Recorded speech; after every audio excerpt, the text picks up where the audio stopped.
Мен өзім нейрек бит, қоши тұрған кіші. Шол қорқуны бітірге мен мына бұл жолға бардым да енді. Меңа теге артист, режиссер как таковой вообще керек түгіл әйбір. Мендегі өзімдегі шушы комплексны бітірге керек еді.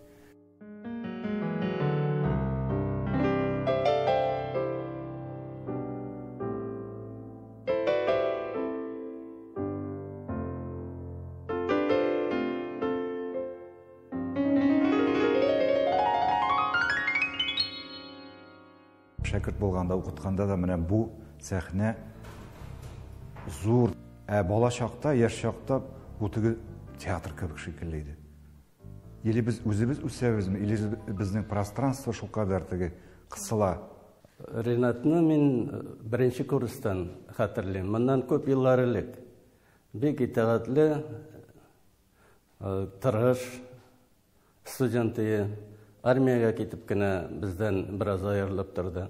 Аннан соң без тормышта яңадан очраштык. Ул инде җитлеккән режиссер булып, безнең училищеда 4 курс оқучыларын чыгарды. Билгеле, училищедан китүе кызганыч.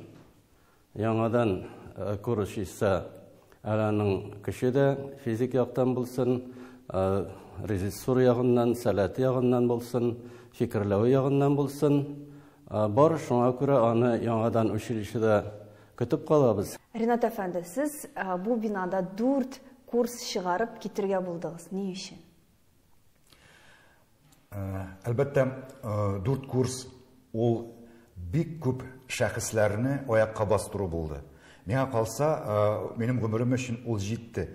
Ләкин шушы юл башында мин үземә шәкертләрдән тыш укытучылар да, мөгаллимәләр дә әзерли башладым. Шулар арасыннан Лилия Низамиева булды. Ул минем курста укытты. Һәм мин аңа үземнең булган балаларымны тапшырдым. Һәм хәзерге вакытта мин укый торган шәкертләрнең әйтик курсларының кураторлары. Ягъни мин аларның менә 1-нче курстан 4-нче курска кадәр булган иҗат үсешен күзәтеп, киңәшләшеп, аларга канат биреп барам. Менә бу 4 курстан үзегезгә театрга алган яшьләр күп булдымы? Алар минем каядыр менә 40-45% үзем укыткан балалар, шәкертләр дип әйтик инде. Хәзерге театрда аларның үз урыннары бар. Аларның үз урыннары бар.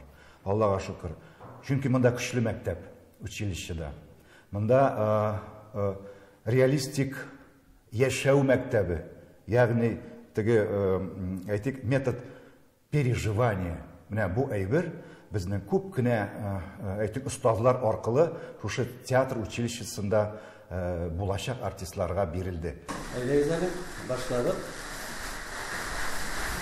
Я әйдәкләп, арка, фотография тавына, баш мыяны әйдәкләп, үтүнлек. Пожалуйста, дорогая. Биттек. И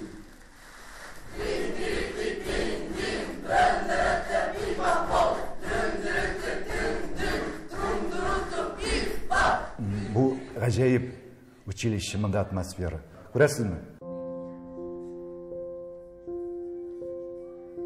Беләсезме, менә мин театр училищесында укыган яшьләрне берникадәр кызганып та куям, чөнки аларның берничәсе генә үзләрен театрда табачак. Мәсәлән, аларга бәхет елмая икән, сезнең курска эләгергә, я булмаса Фәрит Бекчинтаев курсына эләгергә. Алар Камалга китә, кайсы Кариев, кайсы Тинчуриннар, а башкалар белән нәрсә буласың? Башкалар кая китә?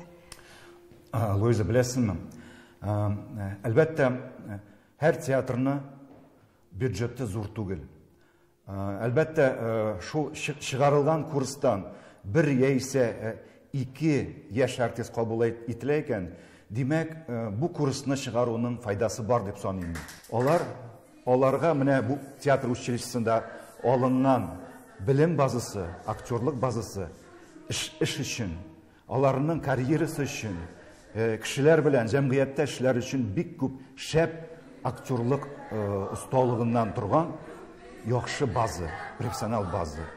Шуңа күрә бу миңа калса монда кызганыч бер әйбер юк. Алар бик шәп актерлык осталыгын мәктәбенә алып, алар бизнеста да, әйтик, җәмгыять эшләрендә дә, чиновник булган чиракта да мондагы актерлык остазлыгының тәҗрибәсе бик кирәк булачак. Чынлыкта Ринат абый безнең курсны 1992 елда җыйды, мәрхүм Шамил абый Бариев белән берлектә.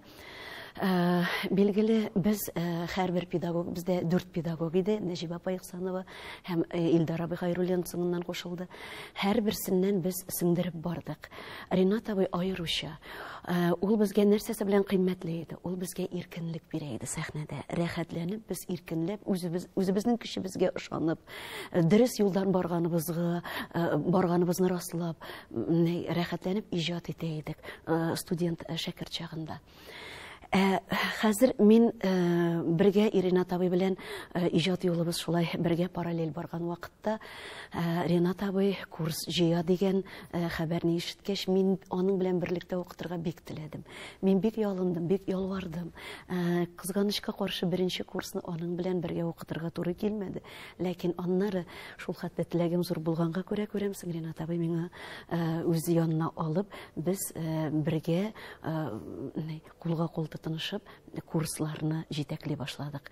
Һәм алымына килгәндә билгеле, Ринат абый биргән алымны без бик нык кулланабыз һәм менә шул ул салган юнәлештән барабыз.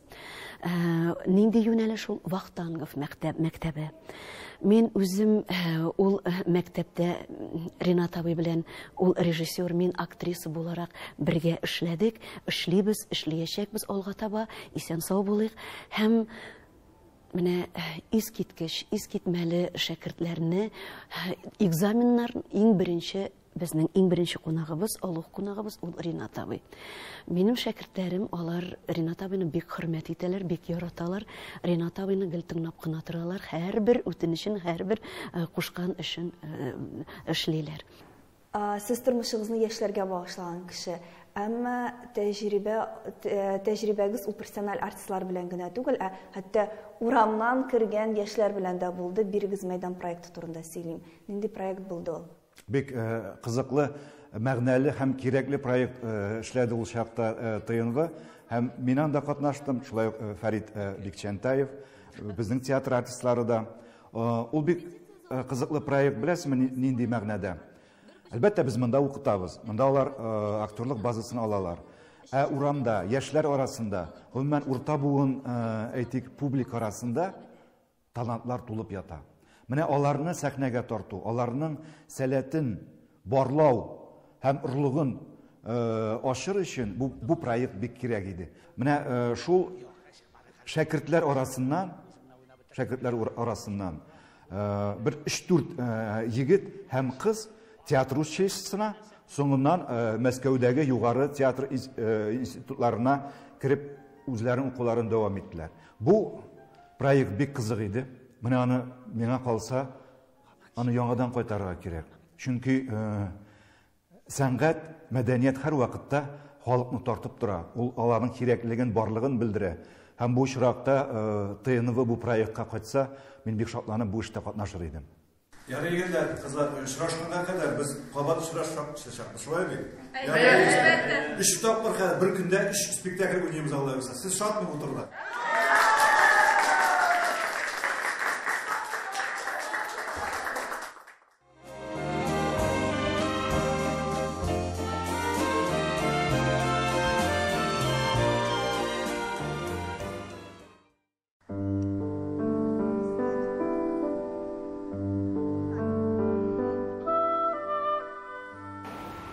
Ринат абый, менә сез 15 ел буе бу ишекне ачып, кирип, монда хезмәт иттегез. Менә бүген бу ишекләрне ачканда сездә нинди хисләр? Беләсең, мин үземнең таныш туган йортыма кире кайткан кебек булдым. Чөнки монда 15 елдан артык шуннан да гомер узды. Монда никадәр спектакльләр сәхнәләштерде. Бу ишектән меңләгән тамашачылар үттеләр. Артистлар уздылар. Әлбәттә, менә теге таныш сукмак, күңелле сәхифә кебек. Дулкынландыргыч түгелме? Дулкынланмыйм. Үземнең йорты кебек. Үзгәрүләр бар, күренеп тора, үзгәрешләр бар. Йорт яңарган, чистарган, пөхтә, миңа калса рәхәтлек кичерәм мин. Эштә нәрсә икән, карыйк әле. Әйдәгез.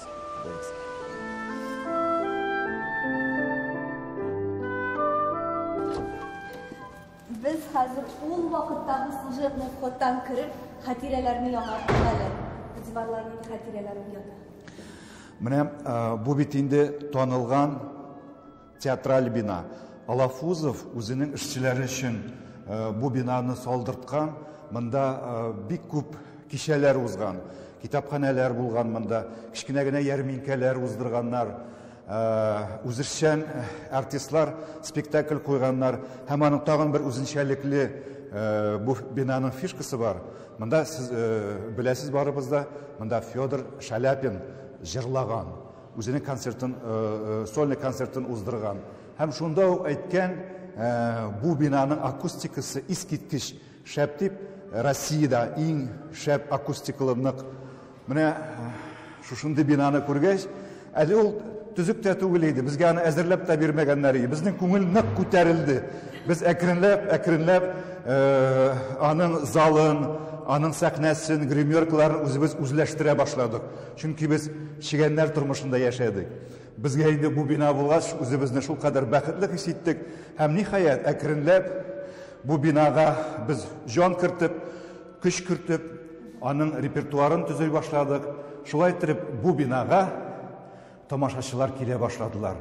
Сукмак ачылды. Менә без шуның белән нык бәхетле. Акустиканы мин хәзер дә сизәм. Әйе. Яхшы акустика. Акустика әйбәт.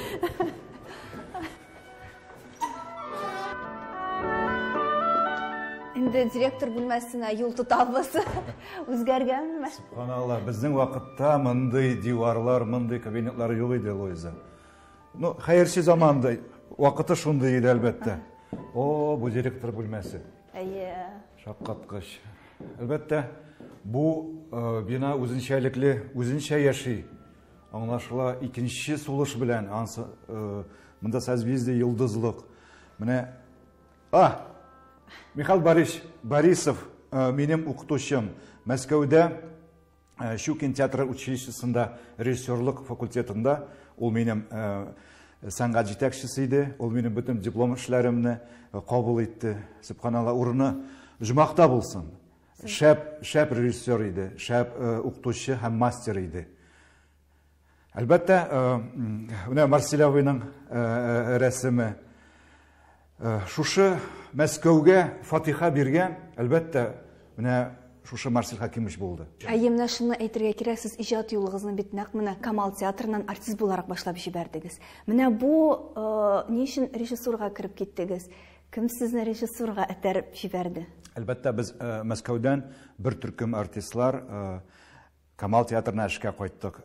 Безне зур үзгәрешләр, рольләр көтә дип без өметләнеп кайттык. Һәм шуннан да театр безне көтә иде. Безне артистлар көтә иде. Аның иң көткәне бәлкем Марсель Хакимович Сәлимҗанов булгандыр. Ул безне кабул итте. Без укыган вакытта, Мәскәүдә укыган вакытта, ул безнең курсның кураторы булды. Һәр курсның экзамены, имтиханына ел сайын килә иде ул үзебезнең мөхтәрәм артистларым белән бергә. Һәм безнең сәхнә теленнән, актерлык осталыгыннан, фехтование буенча диплом спектакльләрен карап, безне күзәтеп, шунда ук безне күзләгәндер инде ул, менә бу театрга кайтачак дип, менә бу монда хуҗалык эшләре буенча бу егет или бу кыз китеп барыр дип. Шул вакытта безне инде ул сынагандыр, урнаштыргандыр үзенчә. Бу чиракта менә без бер төркем артистлар Марсель Хакимович кулында эшли башладык, Аллага шөкер. Илдус абый, сез Ринат абый белән бергә курсташлар бит инде, Щепкинчылар бергә укыдыгыз. Нинди студент иде ул? Ул бик кызык студент иде. Шулай дип әйтә башласаң инде. Әлбәттә, ул безгә соңрак килде. Ул теге дополнительный набор белән алдылар аларны. Ул Раушан Шарипов, Фернанд Хафизов һәм Ринат Аюпов. Мин аларны Мәскәүдә әле берничә ай укыган килеш, теге тәҗрибәле Мәскәүне белгән кеше кебек аларны поезддан каршы алып, общежитиега алып барып, иң беренче танышуым шунда булды. Әле дә хәтерлим, метрода аларның эшчесенең барган күзләре булай ялт кирәләр. Әлбәттә, Ринат бик тырыш егет, ул үзе эштән тыныч кына булса да, барыбер тыштан тыныч булса да, эштән янып торадыр. Шуның хәзер бик әйтәм бит тырыш егет, аның шактый гына эшләре хәзерге көндә дип алсак инде. Студент чакта да ул бик теге алар кычкырып нитеп җөрмидер. Үзеннән килгән, үзе белгәнен эшлидер, тик тормыйдыр беркайчан да. Ул эшсез утыра торган кеше түгел.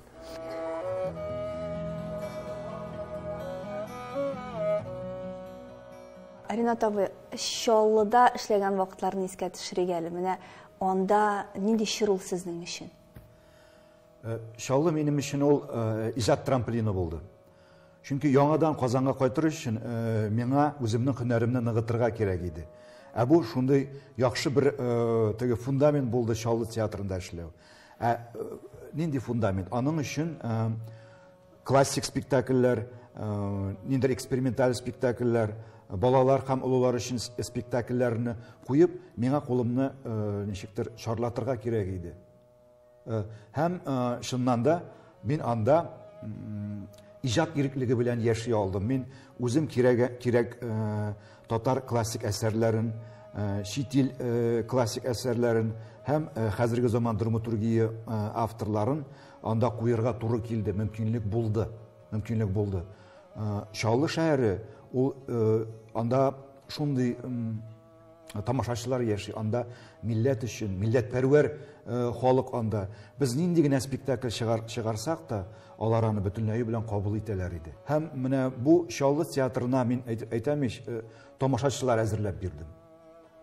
Төрле классик әсәрләр, эксперименталь әсәрләр, һәм хәзерге вакытта миңа калса, менә мин эшләп киткән һәм минем артистлар белән эшләп киткән чор, сәнгать хәзер яхшы эшләргә, тагын да эчтәлекле эшләргә аларга импульс бирә дип саныйм мин Чаллы театры артистларына һәм аларның тамашачыларына. Арабит абый, сез олы буын шепкенче, Ринат абый урта буын шепкенче, менә сез шепкенче буларак аның иҗатын ничегрәк бәялисез?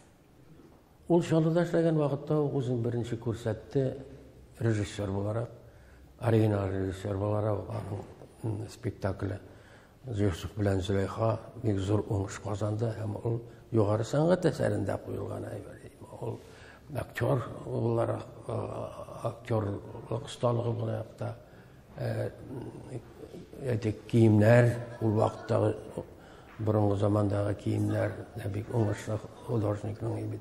Һәм режиссурасы да оригинал, ул бит андый пьеса юк, Йосиф белән Зөләйха дигән ул бит поэма. Поэма шигъри әсәр.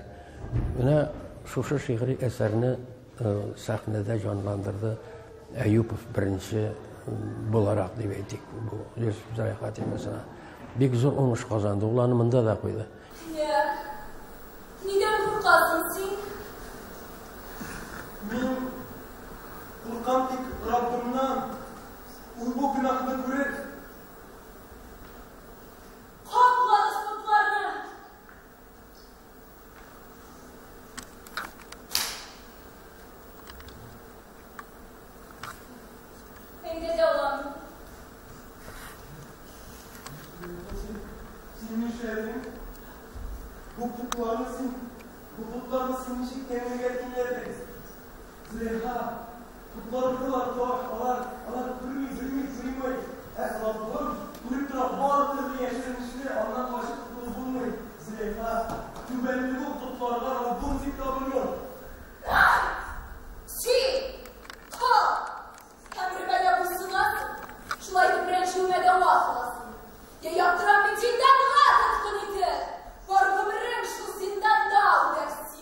Һәм коллективы бик әйбәт аның. Ул коллективны җыя белде. Әйтик, аның актерлары җырлыйлар, аның актерлары бейиләр, аның актерлары сүз остасы, ягъни драматургның сүзен җиткерергә тиеш актер. Менә шулай итеп ул үзенең театрын барлыкка китерде. Әйюпов драматургия сәләте булган язучыларга куша башлады пьеса язарга, куша заказлар дип әйтгәндә. Менә аның эш ысулы шунда, чөнки театрда туарга тиеш пьеса. Театрның эчендә туган пьесалар һәрвакыт уңышлы була. Менә шушы юнәлештә бик уңышлы эшләде Ринат Әйюпов. Кешеләрне аңлап бетереп булмый шул. Әйе, алар аңлаешсыз. Кой вакыт шундый. Яхшылар, тәмле ризыклар бирәләр. Кой вакыт тәнеңне шымырдатырлык явызлар, кыйныйлар, камчылыйлар. Нигә алай? Әйе, без гади, аңлаешлы. Койда тәмле пешен, су барлыгын тәгаен беләбез. Алдымда берәр ат булса, аны шаптырып узып китәргә тырышам. Сиңа узарга гына булсын инде алмашулар. Әйе, кечкенә хуҗа мине каты шапканым өчен ярата. Тик кашагында бик каты куалый. Аннан соң эшем аякларым авырта. Шапма ул кадәр. Шапмыйча булмый шул. Мин бит чамшкы. Иҗатчы өчен аның һәр эше кадерле, әмма алай да менә сезнең өчен индер аерым урынны биләп тора торган спектакль. Мин Вильям Шекспирның Король Лирын әйтер идем. Ул минем өчен һәм коллектив өчен бик көтелмәгән әсәр булып чыкты. Король Лирны безнең Нурихмәт Сафин уйнады. Нурихмәт Сафин шушы яшьләр театрын булдырган шәхесләрнең берсе. Фәрит Хәбибуллин белән, Рөстәм Фатыйхов, Алмаз Хамзин һәм башка шундый шәхесләр белән башланган театр бит инде бу. Һәм Нури абый Король Лирны беләсезме, шушы Король Корт, шушы Лир Корт образы аркылы Нури абый үзебез турында сөйлик дигәчтен менә килеп чыкты шундый көтелмәгән җылы бу бит трагедия, ләкин ул җылы спектакль килеп чыкты. Чөнки Нури абый сөйләде милләт турында. Анда гаилә турында булса, ул милләт турында сөйләде. Һәм без киемнәрне дә, тирә мөхитне дә алдык Болгар чоры иттереп, Болгар чорындагы киемнәр иттереп. Менә шул вакытта тамашачылар көттеләр Шекспир, ниндидер эшләпәләр, ниндидер мөнәсәбәтләр катгый һәм монда күрәләр татар спектакле, татар лиры. Һәм Нури абыйның менә бу спектакле аның өчен шундый этапный спектакль булды. Тамашачылар өчен менә шушындый сораулар тудырган, сораулар турында. Аның 90% бу спектакльне кабул итте, ләкин 10% кабул итмәде. Нигә соң бу кызым Корделидәге юбаргайы миңа шулай авыр булып тоелды соң? Корделия, балам! Корделия!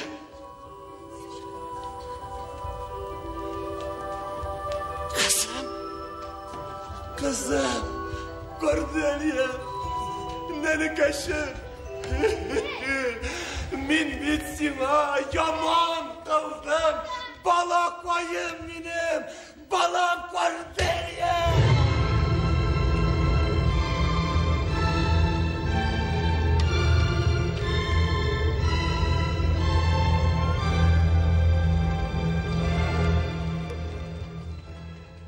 Onu maqtadılar, gazetelerde yazıp çıktılar. Anda bir kim beylenipşe bulmadı. Niçin bulay kiyim, niçin şulay Halit'tekiz deyip eytipşe bulmadı. Gali Arslanov nindi kritik eybet. Malatsı yigitler. Demek Yaşlar Tiyatrında ümit var. Demek karollerini oynardık artistleri bulgaç. Bu tiyatr ümitleriydi. Bizning bu karollerini indi Moskovga alıp barmadılar. Men ona bik ərnidim.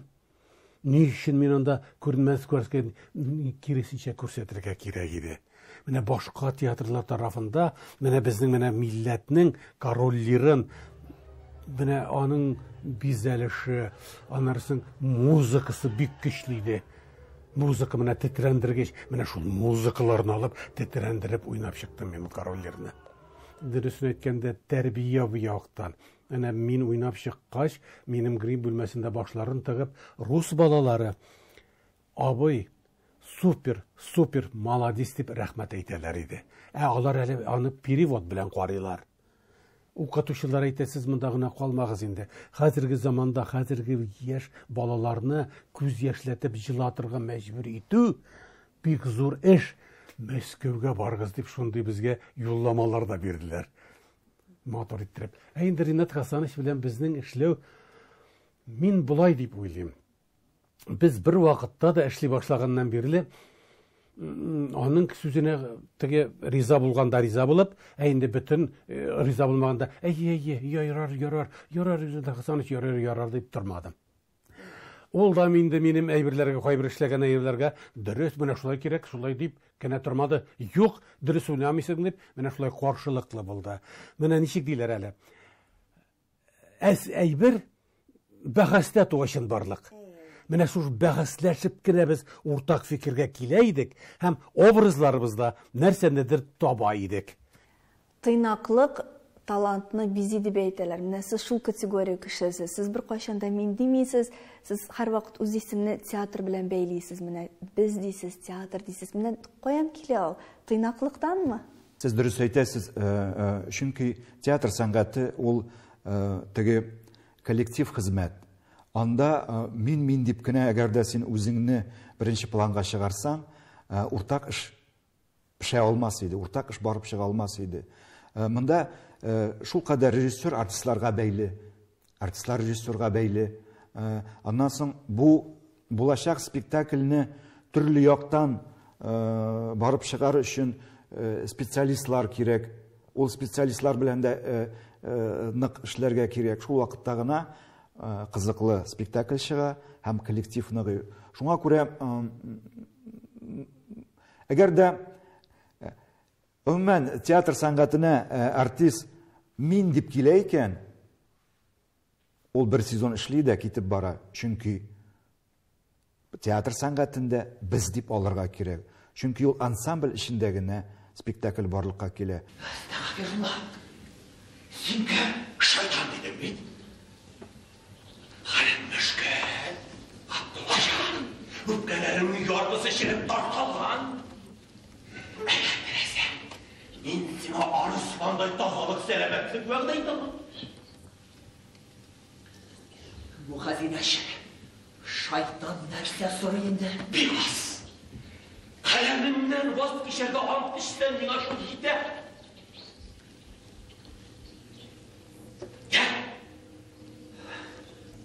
Каләмемнән ваз кичү? Юк. Бу мөмкин түгел, шайтан. Ходай Тәгалә тарафыннан индерелгән вазифа. Юк. Каләмемнән ваз кичү, туган илемнән, анам теленнән, газиз халкымнан аерылу. Яхшылап уйла, Абдуллаҗан. Халкың турында уйлап үзеңне курбан итеп ахмаклык. Ринат Аюпов белән 1995 елны мин Мәскәүдән кайттым. Ринат Аюпов, Ринат Мирзахасанович эшлидер ул вакытта баш режиссер булып. Шунда мин эшкә кердем, завпост булып инде эшкә кердем һәм әкренләп спектакльләрдә уйный башладым. Берничә спектакльдә Ринат Мирзахасанович куйган берничә спектакльдә уйнарга туры килде миңа. Аның спектакльләрендә. Ул бик үзенчәлекле режиссер. Ринат Хасанович аның ул актерга үзенә уйларга ирек бирә. Менә төп мизансценалар бар инде, төп мизансценаларны Ринат Хасанович, Ринат Мирзахасанович, без Хасанович дибез инде. Ул үзе төп мизансценаларны куя, башка мизансценаларны актерлар үзләре уйлап, үзләренә ничек кирәк, шулай итеп эшләргә ирек бирә. Ул бөтен режиссерлар да алай бирмиләр уйнарга. Менә Хасаныч, ул уйлагыз ди, шулай. Хәзер белмим, мин күптән эшләмим Ринат Хасаныч белән. Ләкин ул вакытта эшләгән вакытта жыгырып торган япь-яшь егет бит әле ул. Мин дә ул вакытта малай гына, кем әйтмешли. Шуңа күрә ул аның белән күңелле эшләргә.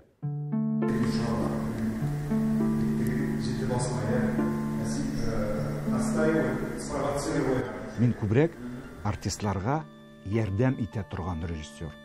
Нәрсә белән ярдәм итәм? Авторны аңларга, мизансценаның төрлелеге белән, артистны ничектер менә теге җайлы, комфорт халәттән чыгарып, кискен халәтләргә куеп, аларның уйнау манерасын үзгәртәм һәм аларга ярдәм итәм. Чөнки мин үзем дә артист булганга күрә, артистка һәр вакытта өченче күз кирәк. Менә мин өченче күз, ягъни артистка кирәкле булган. Тавыш күтәргән вакытлар була. Тавыш күтәргән вакытлар булгалый. Конфликтлар ансыз булмый. Конфликт, ул беләсезме, конфликт ул һәр коллективта бар. Ләкин ул конфликт безнең беләсезме нәрсә? Ул иҗади конфликт. Ягъни артист менә бу концепция белән әйтик, ул канәгать түгел һәм аның белән берничек тә ул килешә алмый. Менә шул вакытта миңа тавышны күтәрергә туры килә. Ягъни мин әкренләп үземнең позициямны көчәйтәм тавыш белән. Шул гына конфликт. Нинди актер белән эшләү авыр, һәм андыйлар белән хушлашырга туры киләме? Ялкау артистлар белән. Әгәр дә артист күңеле белән, халәте белән ялкау икән һәм иҗатка берничек тә бармый икән, әлбәттә бу артист белән эшләү бик авыр. Андый мисаллар булдымы? Андый мисаллар булды. Әле Аллаһка шөкер, ул яшь артист театрга килә, эшли башлый.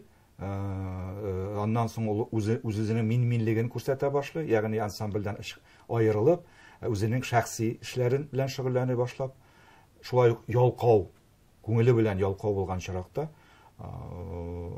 мин әлбәттә бу яшь артистлар белән саубулаша идем. Хәзер безнең шундый көчле труппа. Алар яшьләр арасында да, уллар арасында да бер бөтенлек бар.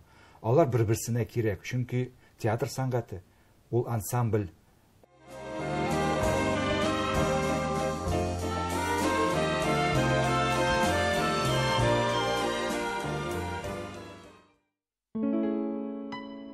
Сезнең бүлмәгә килеп кергәч, иң беренче чиратта фотографияларга күз салабыз. Рәисебез Рөстәм Нургали улы Миннехановның ни өчен монда эленеп торуы билгеле, ә менә мөфти Рауил хәзрәт Гайнетдинов ни өчен эләргә булдыгыз? Ул минем туган абыем, Рауил Гайнетдин, шәле егете, шәлдә туган, минем әнием белән аның әтисе бер туганнар. Мин бу турыда бик үк әйтмим, ләкин беләләр, барыбер бу турыда беләләр. Рауил абый, ул минем иҗатымны Мәскәүдә укыганнан бирле бүгенге көнгә кадәр энекәшенең эшен менә шулай иттереп, җентекләп, тикшереп, ул видео аркылымы, ул телефон аркылымы җентекләп, ул күзәтеп бара һәм үзенең кичкенә генә корректураларын, киңәшләрен бирә. Бу чирактан менә мин бик зур эшен ярдәмен әйтеп узасым килә. Безнең Кыйса Юсуф әсәре, ул бит инде диния әйбер. Шуңа күрә бу тармакта әлбәттә кирәге фәнни киңәшче. Шуңа күрә мин беренче чиракта Рауил абыйга мөрәҗәгать иттем. Бу әсәрне тагын да киңрәк ачыры өчен, бу әсәрне тагын да фәнни яктан төгәл булсын өчен мин Рауил абый белән килешеп, киңәшеп, бу спектакльне, ике спектакльне аның фәнни киңәше белән без спектакльне тормышка ашырдык. Алай гына да түгел, без бу спектакльне, Юсуф спектаклен һәм Сүннәтче бабай спектаклен дә без Мәскәүгә алып бардык. Менә бер әйберне әйтеп узасым килә. Чаллы шәһәрендә Юсуфның беренче вариантын куйганда, үз вакытында Рауил хәзрәт Юсуф спектаклен шулай ук Мәскәү халкына күрсәтергә чакырды. Һәм шул вакытта Юрий Лужков мэр иде бит инде. Әлеге спектакльгә килде кунак булып. Аның замнары әйтеп куйдылар Лужковның, ул 5 минут, 10 минут торганнан соң китеп бара, аның эше бик күп. Без моның белән килештек. Ләкин Лужков менә ничек спектакль барышына керде, утырды һәм спектакльнең ахырына кадәр әлеге спектакльне тәрҗемә белән тыңлап чыкты. Тыңлап утырды. Монда Равил абый да шаккатты, кызыксындырган димәк. Аннан соң аның замнары да шаккаттылар, узак тормый иде дип. Спектакль биткәннән соң менә шундый фикерләрен белдерде Юрий Лужков. Сез татарлар үзегезнең сабыр булуыгыз белән көчле милләт дип безгә татар театр артистларына менә шушындай зур комплимент әйтте. Безнең Мәскәү тамашачылары шул кадәр шаккатып бу спектакльләрне карадылар.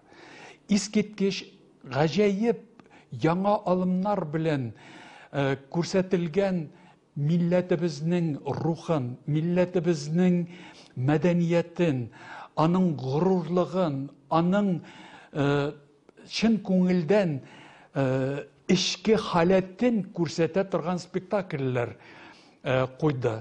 Менә бу спектакльләр белән тамашачыларны ул таныштырды. Шуның өчен без Ринат Аюповның халкыбызга, милләтебезгә безнең милли театр, милли рух, милләтебезнең сәнгате, музыкаль сәнгате, аның әдәп, әхлак, горыф, гадәтләрен саклап калучы театр буларак танытты дип әйтәсем килә. Ринат әфәнде Аюпов ул үзенең башлангыч иҗатыннан ук максат итеп куйган безнең милләтебезнең рухи ягын, аның әдәп, әхлак ягын, дини ягын һәм аның мәдәният ягын югары тотарга, данлы, горур милләт икәнлекне һәм зур, тирән тарихлы халык икәнлекне онытмыйынча, аны сәхнәдә күрсәтә белә торган иттереп режиссер буларак спектакльләр куярга тырышканлыгын мин бары тик афарин Ринат әфәнде диеп аны әйтер идем һәм ихлас күңелемнән рәхмәтемне белдерер идем.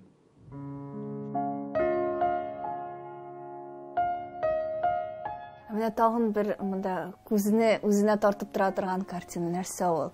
Минем иҗатымны бик ерактан, күптәннән шулай күзәтеп торучы бер ханым миңа бүләк итте бу әсәрне. Мин сорадым, бу нәрсәне аңлата? Сез кабинетыгызда тотугыз, ул сезгә иҗатыгызда көч һәм энергия бирә торган рәсем булыр ди. Мин сезнең эшләрегезне бик хөрмәт итәм, яратам, ә сезгә энергия бик кирәк һәм бу рәсем сезгә ярдәм итәчәк ди. Һәм шуннан да менә минем аркамда тора, ул минем уртамда тора. Ул миңа иҗат итәр өчен энергия бирә. Анда аерым төс күрәсезме? Ул табигатьтә андый төс юк. Ләкин бу рәсемче ханым энергияны шулай күрә. Энергия дигәннән Ринат Аюпов ничәдә тора һәм нинди уйлар белән тора? Безнең өйдә шундый күңел будильниги бар, без 6-да торабыз. 6-да торабыз. Аннан соң безнең кичкенә генә шундый гимнастика, мин улым Нурлан турында әйтәм инде. Аннан соң без йөреп керәбез, теге шәхси нигә килгәндә инде. Аннан чәйгә утырабыз. Бала үсә.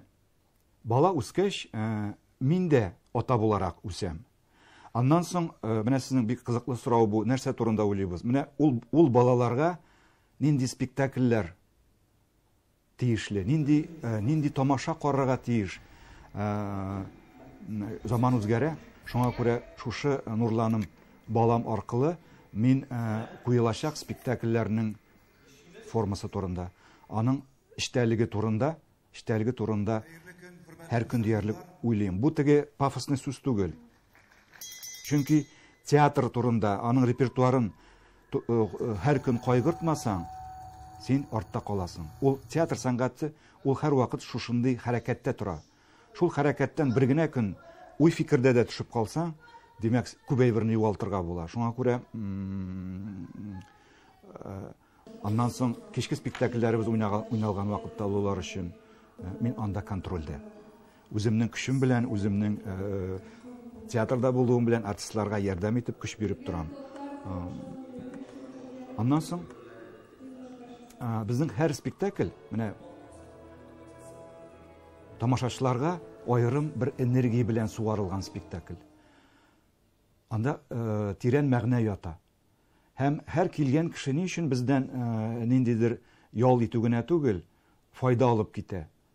Аның өчен безнең күп артистыбыз намазда.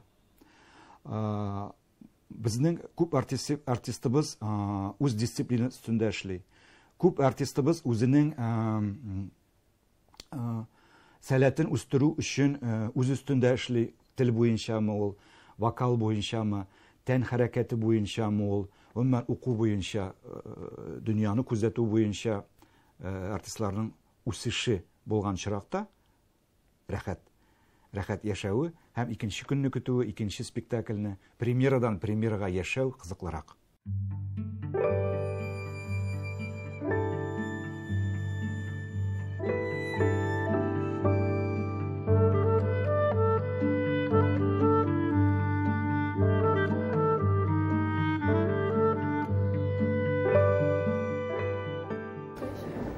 Ринат абай әйтегез әле, менә ничә премьера чыгардыгыз бит инде, әйме? Һәр премьера алдыннан каушыйсызмы, әллә хәзер каушамый башладыгызмы инде? Мин бит тере кеше, шуның өстенә артистта һәр вакытта ул премьерамы гади генә спектакль булган вакытта да мин каушыйм, чөнки ул минем каныма кергән артист һөнәрен үзләштерергә күрә. Ләкин кай вакытта үземне абстрагировать итеп, мин бит сәхнәгә чыкмыйм, минем бит артистларым уйный дип тынычланам. Ләкин һаман контроль, һаман артистлар белән сәхнәдә булуымны мин тоям, һәм ничектер менә ясалма каушау килеп чыга. Ләкин ул миндә генә, минем күңелемдә генә, артистлар каушамый. Менә премьерадан соң буламы шундый вакытлар? Менә моны үзгәртәм. Менә икенче тапкыр куйганда, менә бу җирне үзгәртәм дигән әйберләр була. Бу дөрес сезнең күзәтү, чөнки һәр спектакль саен үзгәрергә тиеш яхшы якка. Бу яктан мин һәр вакытта корректура эшлим. Спектакль көнне түгел, спектакль беткәч, икенче көнне артистлар белән җыеп алам, ягъни кай вакытта индивидуаль рәвештә генә аларны корректировать иттереп, яхшы үссен дип, тагын да яхшырак, кызыклырак образлар булсын дип, мин корректировать итәм. Һәм спектакль камилләшә.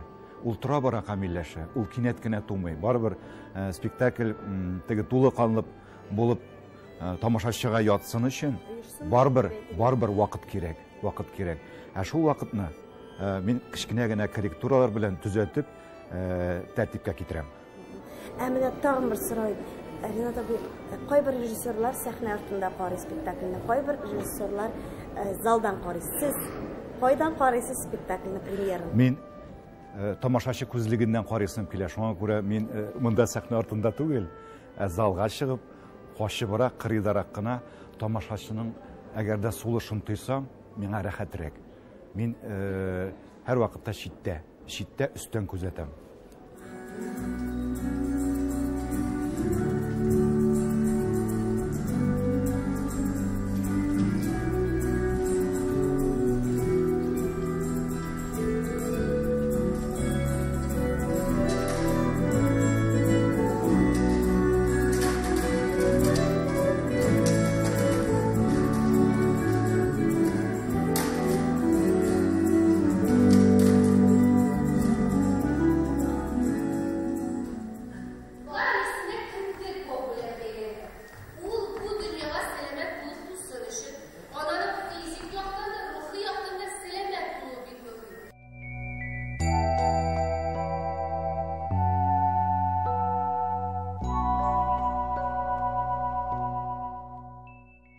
İcad kişisi üçün mənə qalsa ən ağırı ol tənqid.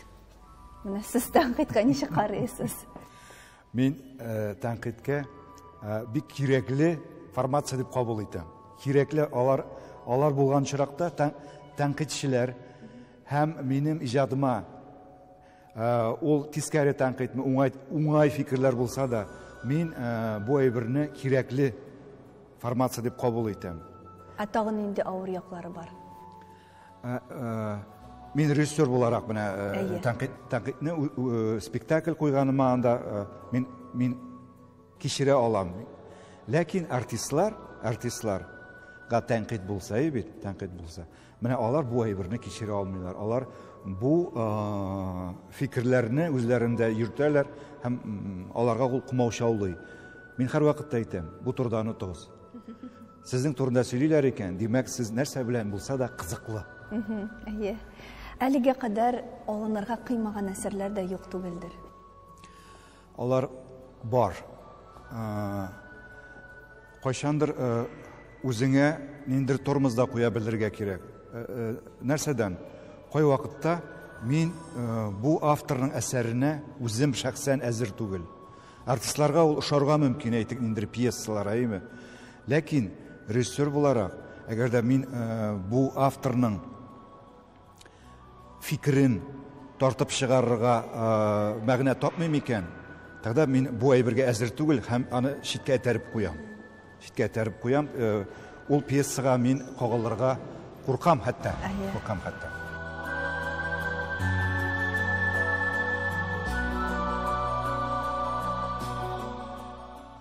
60 яшь.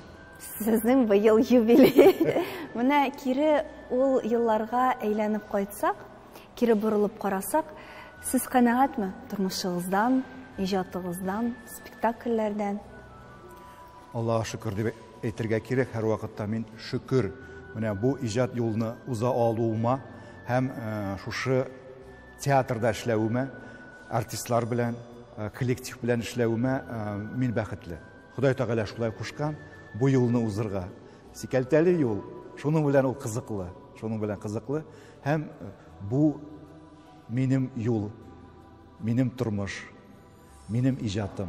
Шуңа күрә мин бу яктан канәгать кеше.